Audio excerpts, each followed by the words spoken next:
What's up, everybody? Welcome to Scofie Sessions.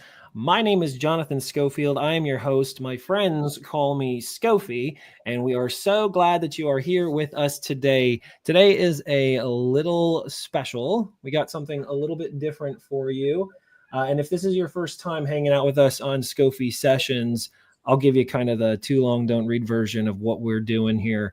This is just my shameless excuse to hang out with friends of mine, peers in the industry, subject matter experts, and folks that I just find plain fascinating. And hopefully we can all learn something today. But the reason today is a little bit different is because our featured guest is doing something that we over here at findmyitpartner.com are also doing. So Nicholas Fry, one of the founders of TurboDocs and the brain behind their AI platform, which we'll learn about in a little bit later on, is participating along with us at findmyitpartner.com in the annual IT Nation Pitch It competition. So we are fellow contestants, and it has been a journey that we both have been on. Our organizations have been participating in, and so we're here to support each other as fellow contestants, and also just learn. And then we have our topic for today as well. So Nicholas, I'm going to allow you to introduce yourself in more detail here shortly,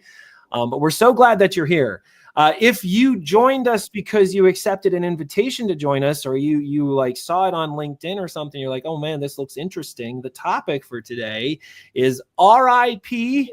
Tier 1, embracing the age of the hyper-generalist.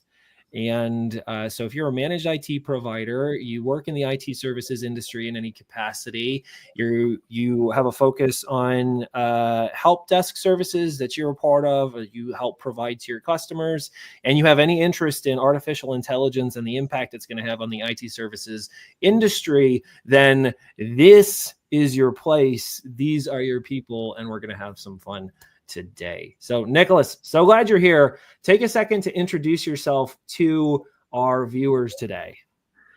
Hey everyone, my name is Nicholas Fry. I'm the founder of a company called TurboDocs. Our goal is to make it real easy for you to do business. So, instead of sitting there scuffling through your notes to send out a proposal, we use AI to grab that kind of stuff and make that seamless. And by the way, we give away free e-signature.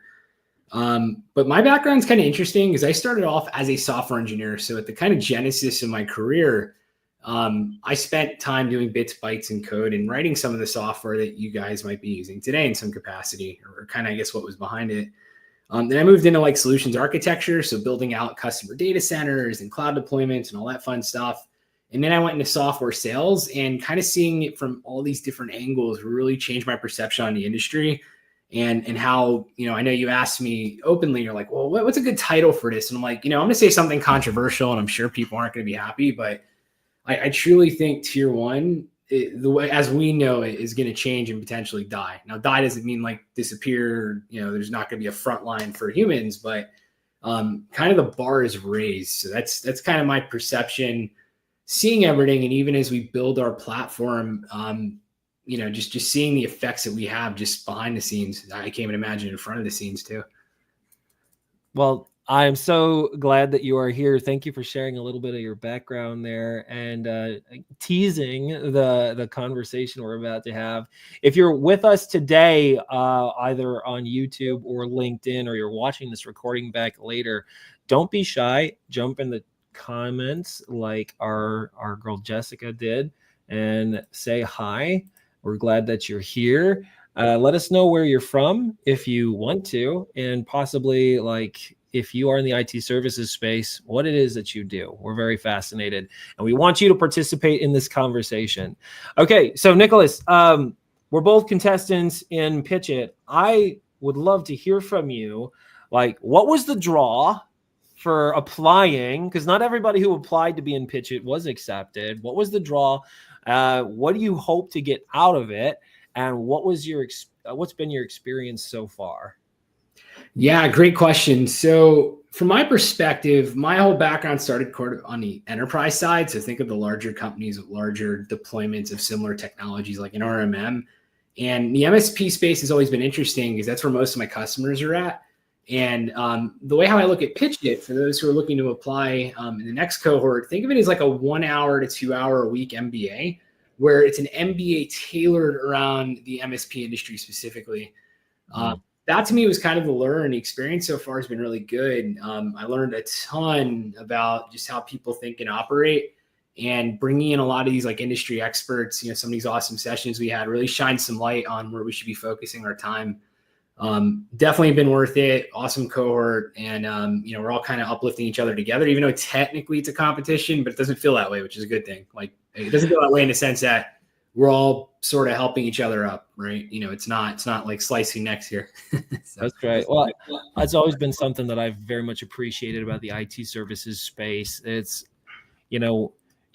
for the most part, it's a pretty closely knit community that I've had the privilege to participate in for the better part of a decade now. And the relationships that you build and the insight that you gain and the impact that you see delivered to partners, through partners to their customers, just the whole ecosystem is truly incredible. So similar to you, for us at findmyitpartner.com, the opportunity to participate and Pitch It was an opportunity to learn, to grow, to stretch ourselves as an organization, to get a deeper insight into this industry we find ourselves in.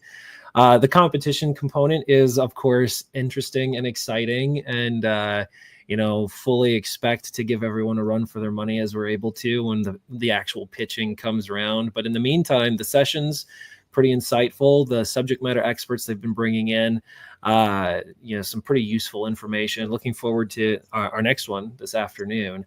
And by the way, if you're watching this and you have no idea what Nicholas and I are talking about, Pitch It is an annual competition hosted by IT Nation and ConnectWise, where startups and founders in the IT services space can scrap over some prize money but really the true value is exposure and networking and education and growth. So, and we're both competing in that. So this is awesome.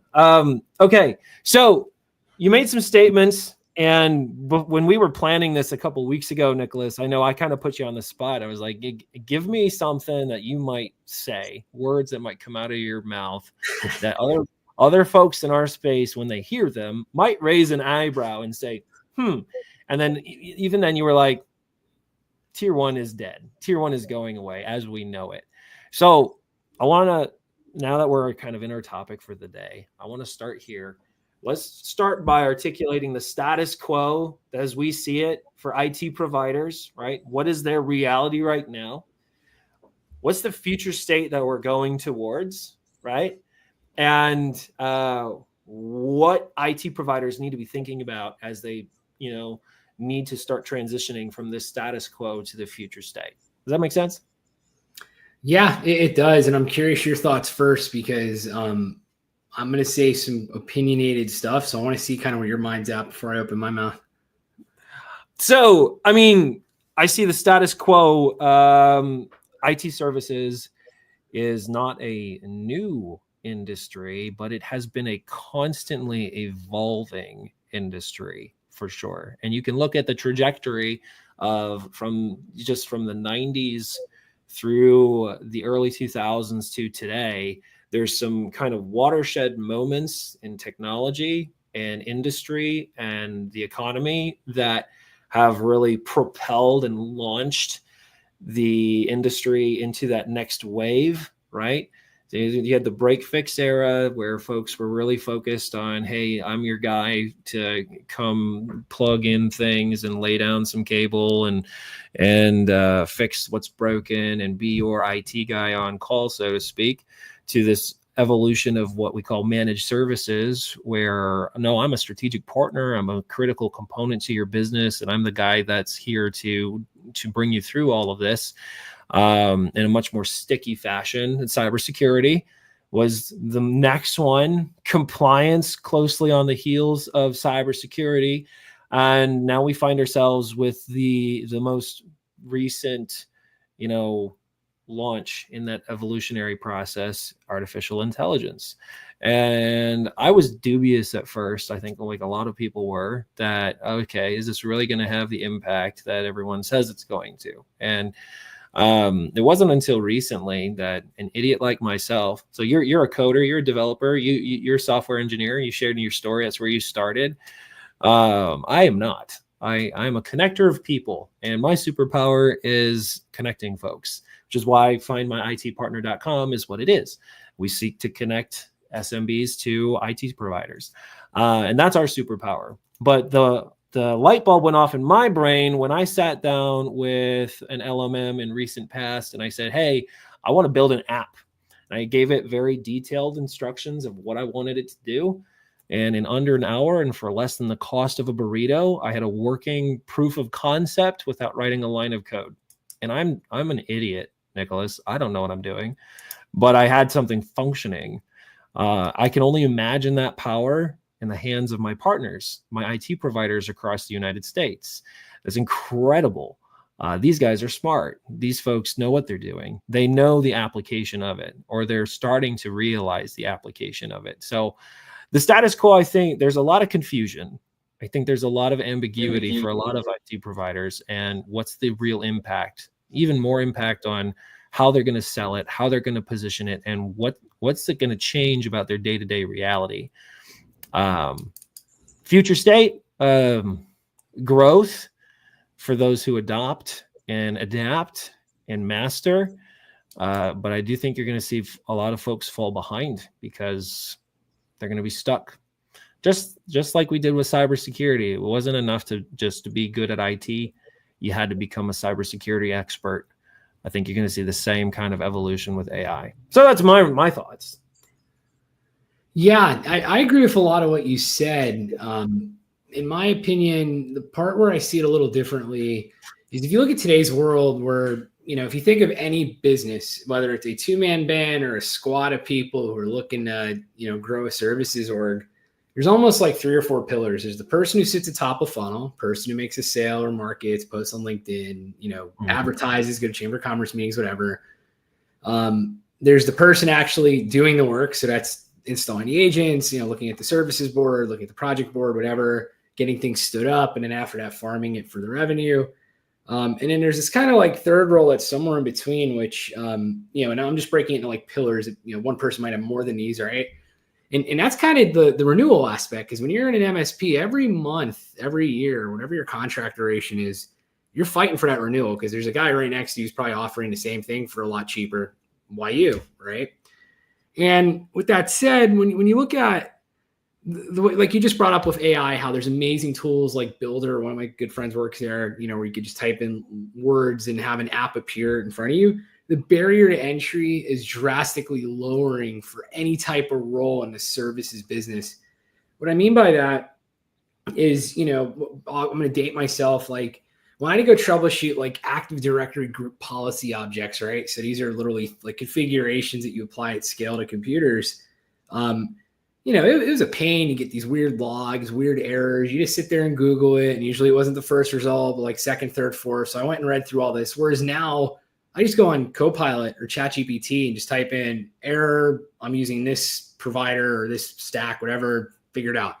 And 9 out of 10 times, pretty close. And I think what happens is, this kind of going to the future state, being someone right out of a tech program or right out of a help desk role, I mean, that's good. Don't get me wrong, but that's not going to be enough. Like what you said with cybersecurity, like cybersecurity used to be an add-on. Now it's a default, right? And shameless plug to my company, like, e-signature, for example, there's a million e-signature vendors out there. You Google e-signature, You're going to find 1,000. It's a commodity. That's why we give it away for free. But with that said, with anything in the tech space, it's getting commoditized so quickly that the ones who are really going to win in this era are either hyper-generalists, so people who could do the cybersecurity, people who could do the mobile device management, people who could do the selling if they're a small business, right? Doing more with less, which is a common theme we're seeing across the market. And you're also seeing the future state, which I've actually seen through some vendors, like they have this kind of stuff. So like when someone submits a ticket, for example, even on just like standard web apps, like, there's a little chat box in the corner.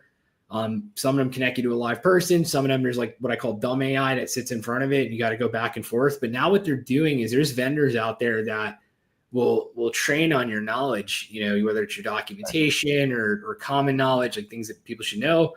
and you're getting like self-service answers. So, when you think of tier one, I'll give another example. Like I saw when I was working at like Citrix, for example, like self-service password reset. If you go back in time, password reset was a pain in the neck. I just sit. It wasn't like you go on your email and you hit forgot password. Like, at least when you work at a company, it was more than that. You had to prove you're the person resetting the password. It wasn't malicious. Right. But as soon as self-service password reset came out, I forget, there's some stat floating around there. It's like 80% of tickets just like disappeared overnight in a lot of these support structures. So, with the rise of AI, the future, in my opinion, is these people who are just good at everything, like a jack of all trades, and it's a big, or someone who's a hyper specialist. And again, hyper specialization could be a commodity before you know it, because of how easy it is to get information now. Right. So, it's someone asked me like, oh, well, my kid's in university right now and they're studying computer science or IT management or whatever. What do you recommend? And I said, the biggest thing I recommend at this point is to go in and focus on empathy, because that is the last piece that cannot be removed and AI is not going to replicate easily. And what I mean by that, let's say I called you, Scofie. I said, you get a phone call from a random number. You're like, oh, great. This is either going to be like something bad happened, right? It's going to be, they're trying to sell me something or whatever. You pick it up. Hi, Scofie, your car warranty is expiring. And it's like that robotic automated thing. Click, right? AI, it's allowing people to scale even the sales motions, but guess what? Now it becomes noise, not signal. Now it's just like we're all automatically ready to tune it out. And that's, empathy is the last thing that's going to remain. If you can have a good relationship with your customers, and, this is why, I kind of like the IT conferences, which I know we had other opinions on that because of the cost of different products, but, it's the last element is the human element. Now, if you want to survive in this new era, become more of a human. I absolutely adore that take, because I absolutely agree. B, as much as technology is changing, there are some things that remain constant. And the one thing that remains constant at the center of all of this technology is humanity. It is us, right? We're the ones driving it. We're the ones asking for it, or the ones that are going to be victim of it or experiencing it for good or for evil. And when it comes to the IT services industry, and we're going to have to adapt, we're going to have to change. The thing that doesn't change is why people buy. What people buy, yes, that changes. But why? And maybe how they buy it even changes, right? But why they buy does not. It's rooted in very human things. And I've always said, he who has the most mental real estate with their future customer is the one who wins.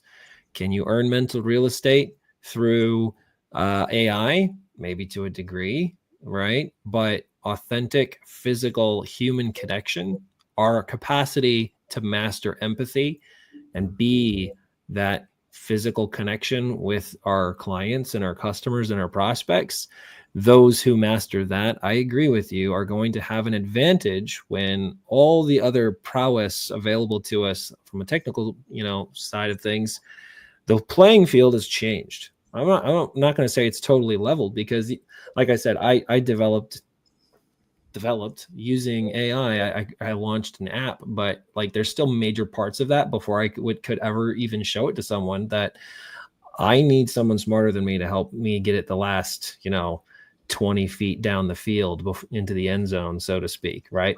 And then you said another thing that's really interesting, that the rise of possibly hyper specialists, right? Because if we're going to have jacks of all trades, and there's going to be that many cooks in the kitchen now, I think you're going to have a lot of buyers who are going to be very leery of people who say, oh, I can do that for you in an afternoon. Like, yeah, okay, maybe you can, but like, show me that you've done it, and show me your expertise in my world, right? Show me that you understand what I need and what I'm doing, and that I can trust you. Because now, anyone can do the basics. Anyone can do the basics, but maybe Yeah. I need something more than basic now. So that's very interesting take. I love it. I love it. Empathy is going to be king. Yeah, and I give a lot of credit to where I kind of started my career. Like when I used to, when I was working at Citrix, for example, I was in what they call Citrix Consulting Services. So that was like their professional services arm, and we used to do deployments for people. And look, I mean, they had a million partners they could choose from. They still can. And with that said, a lot of it came down to the relationship, right? It's you're buying more than just a product SKU. You're buying more than just a bucket of hours to get something done. You're buying more than just a managed service at that point. You're paying for someone who's going to be able to stretch the bounds, and get you what you need when you need it, right? You're not just another number. But again, it comes down to empathy. I can't emphasize that enough, because coming from software engineering world, where I'm thinking of like bits and bytes and how can we make this faster? How can we put this button in this corner and make it look better? And, you get lost in the weeds, you miss that forest in front of you, right? So, I mean, that just illustrates what I've been saying for the longest time, that customers don't care about how the sausage is made. They don't care about the bits and bytes. Rarely do they. They only care about them to the extent that they have an impact on an outcome in their world, right?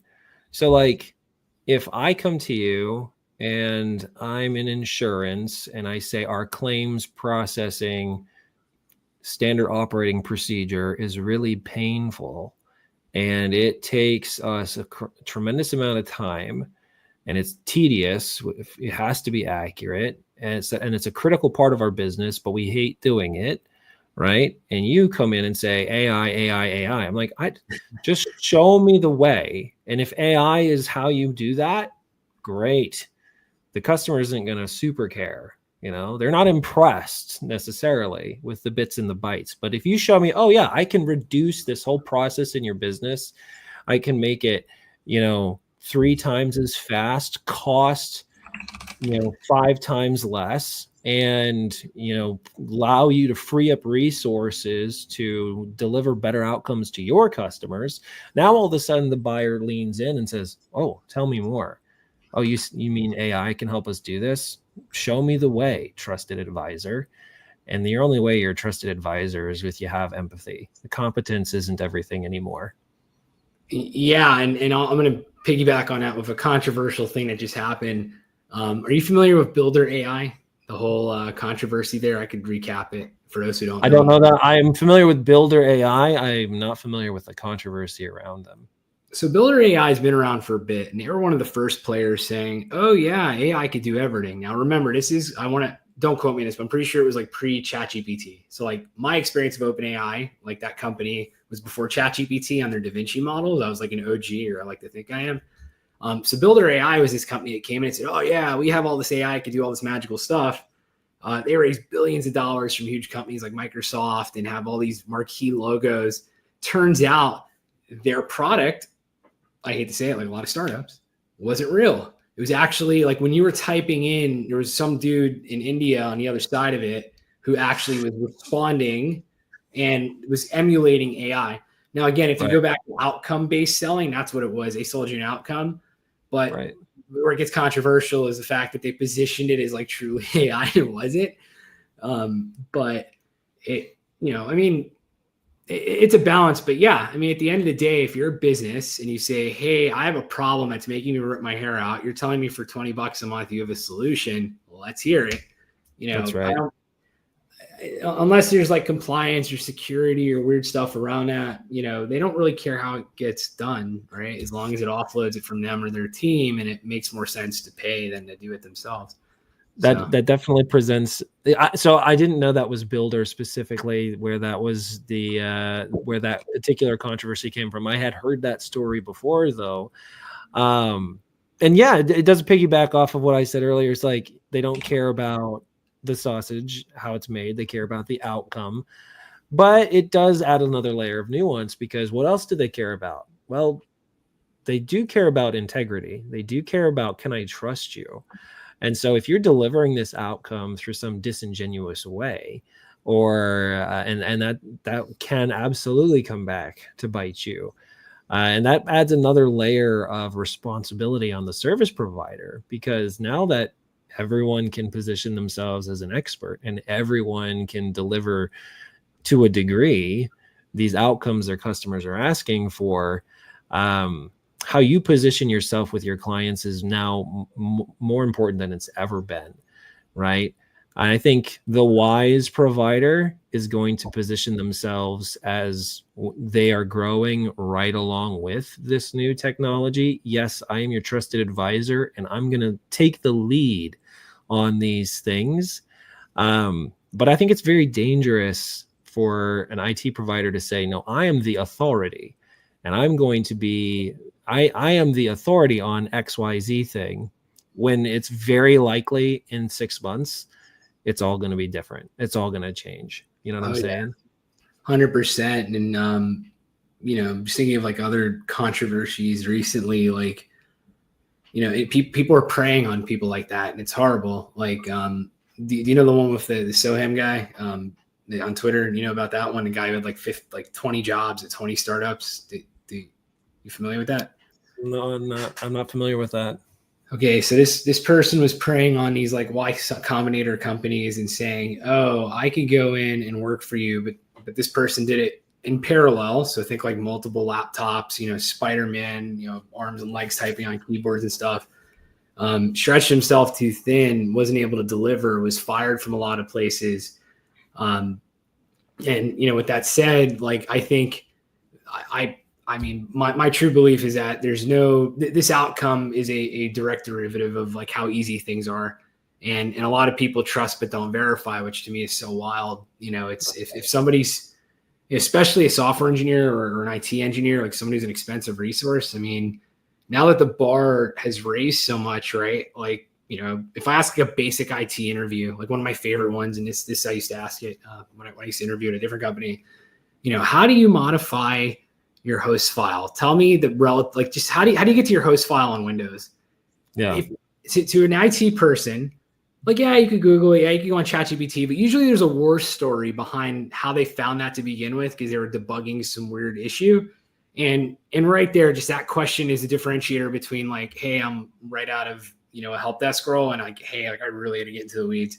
And I don't expect them to like name the exact path, right? I mean, I'm a nerd, but not to that extent, but they should have an idea, right? It should be, I should go into the system folder or system 32. See, look, I don't even remember it now, but that's the point. It's a commodity. I can ask ChatGPT, and that's right. It's one of the problems we have as a startup is like, how do we assess someone's individual talent now, given that it's so easy to do it? And really, like what we've been doing is, I want to say trial work, because most of our team is contractors, but they're awesome. Like to any of my team who's watching, you guys are awesome, but I know you know that. But it's, we take forever to hire, our interview. It should be easy if you say, you know what you're doing. Like this should be like a walk in the park, but, you got to fire fast. And I'm not saying that to ruffle feathers, because, there's all sorts of circumstances. Life comes up, you get a cold, whatever. But you gotta, vetting people now is going to be the hardest thing, man. Like it's only going to get harder. Like look up Ultra too. Ultra Coder is this platform that lets you cheat on technical interviews. That also made waves. I go in all these controversies, man. I'm like a tinfoil hat on Twitter. Well, yeah, we've definitely been dancing around some other rabbit trails that I would love to go down if we had more time, but unfortunately we are running out of time here really quickly. And there's two more things I definitely want to do before we're done today, but I'll just touch on what you said very quickly. Hiring there's more nuance and complexity to hiring well and getting hired because of AI. And I'll just going to go back to the thing I said. It's the same thing about sales is the same thing that's true about hiring. Authentic physical human connection, the capacity for empathy is more important now than ever. When you're assessing technical competency, that is a component, but like you're hiring the person, not just the competency. And so I think more than ever, those soft skills, EQ, is now maybe even more valuable than IQ was, right? Um, and so then when it comes back to the competency side, and there's so many different ways to get around things, like if you hire someone of character, right, then you can have higher confidence that they didn't do it disingenuous, right? And then you're hiring not just on the competency, but on the quality of the human that you're bringing onto the team. And I think that is going to be a critical part of the answer to some of those concerns. All right, now we're at 2 o'clock Eastern Standard Time, and we need to wrap up. But before we do, fellow Pitch It contestant, I want you to give us the elevator pitch for TurboDocs. I want you to also share the best way folks can get a hold of you. So if you're an IT provider and you've hung out with us today, listen up, because Nicholas is going to lay some knowledge on you. Okay. Well, I mean, I guess it depends who I'm talking to, but if I had to make a blanket pitch, it's going to be, you have data living in multiple places. You might be using HubSpot. You might be using ConnectWise. You might have stuff just in your notes. And what we do at TurboDocs is we use AI agents, and not like in a meme capacity, but we actually have AI that reaches out to those different sources. And we can have that fill out things like your proposals, your quotes. If you present, I know a lot of MSPs don't, we could do that too. Reach into your last Zoom call. That's a popular integration we have. So like Zoom transcripts, we have a bunch of other note-taking apps we're integrating with right now. But we're taking data from any source and connecting it to anything you put on a piece of paper or anything you put in a presentation. And, you know, we brought this up earlier about commoditization. We give away free signature, and we don't want to beat up the little guy. So if you're paying too much right now for a commodity, don't, because we can help you do it for free. And as you grow, we'll grow with you. So that's a little bit about what we do. And Scofie, what was the other part of the question? So if I am an IT provider and I want to get a hold of you, learn more about TurboDocs, or just pick your brain on AI, what's the best way to get a hold of you? Yeah, great question. So I would say LinkedIn's probably the best. I'm pretty open on LinkedIn unless you pitch slap me, like you add me and you're like, hey, Nick, want to buy my car? And I'm like, nope, click at mute, you know, and move it to the other tab. But, you know, I try to be approachable. You know, I'm also very active in a lot of South Florida events. So if you're down here, just let me know. We can link up. Yeah. So. Love it. I just dropped your website in the chat, turbodocs.com. I highly recommend that you all spend some time learning more about what they do. But I'll just to kind of color it for those listening. I see this all the time. IT providers, because they don't sell pizzas or shoes or a SaaS product you can add to cart and check out, there's quite a lot of discovery that goes in before they can bring on a client, before they can even bring a proposal to a client. And if you're done any IT sales ever and you're watching this, you know what I'm talking about. It's rarely just one conversation and you have a quote. You have to get all the right stakeholders involved. You have to do network discovery. You have to understand how many locations, number of users, number of devices, firewalls, software applications, you know, who their providers are for everything under the sun, contract terms, and 6 ways from Sunday that you need to, you know, look under every rock and every corner before you can really accurately and with confidence bring a proposal. And that's a lot of information to wade through. So a platform like TurboDocs to help you aggregate it all, pull into those different disparate sources where the data might be living, your CRM, your Zoom transcript, your Teams call, or wherever, your PSA, wherever else you might have some of this data. And not only that, I'm saying all this because Nick actually showed me a demo, but also you can. It's real. It's real. Not vaporware. It's a real thing. I've seen it myself. But the capacity for it to look and match things like against your knowledge base, or like a pricing sheet, or like however you would build your SOPs, SOWs, your proposals. It's pretty cool. So reach out to Nicholas and have that conversation. So glad that you're here with us today, Nicholas. I'm going to hit the end stream button here shortly, and there's going to be a title card that comes up. And if you want to follow Scofie Sessions on other platforms, we're on YouTube, we're on TikTok, we're Twitter, or X, whatever it's called. We're pretty much everywhere you can be, you know. So feel free to scan the QR code and follow us elsewhere. My name is Scofie, and I'm the founder of FindMyITPartner.com. If you're an IT provider, I want to help you find your next customer. If you're an SMB and don't know where to start with IT, cybersecurity, compliance, or AI, I would love to help guide you to a partner that can help you out. So we're glad that you're here with us. Nicholas, any last words before we hop off? No, I hope you all have a great day, and looking forward to meeting you. All right, we'll catch you all next time. Be well.